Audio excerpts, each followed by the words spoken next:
Alexander Calder, Caracas, 1955. Once upon a time, about 100 years ago, no one had ever seen a sculpture hanging from the ceiling.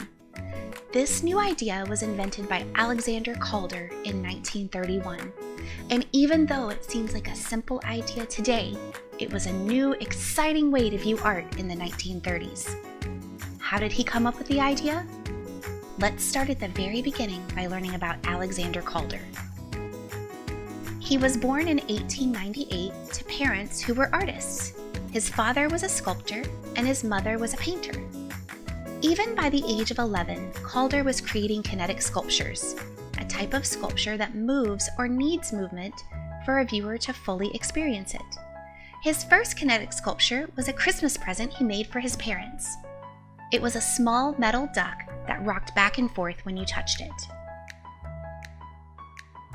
Alexander Calder would first study to be an engineer, but eventually he decided to be an artist.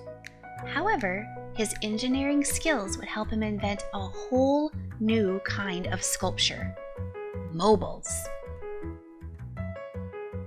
A mobile is a type of sculpture that is made of delicate components that hang in the air and move in response to air currents or motor power. This was the very first time a sculpture had been hung from the ceiling and suspended in air. Calder's first mobiles had motors to help them move, but he soon realized that a motor was unnecessary because the air currents in a room would cause the mobile to move and turn.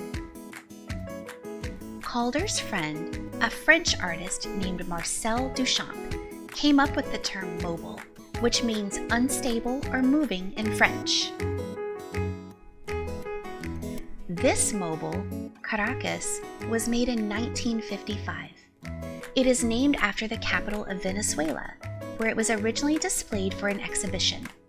It is made of metal and red, yellow, and blue paint. Watch as it turns and constantly changes, gracefully moving while staying perfectly balanced. If you were to make a mobile, what types of shapes would you make? And what colors would you use?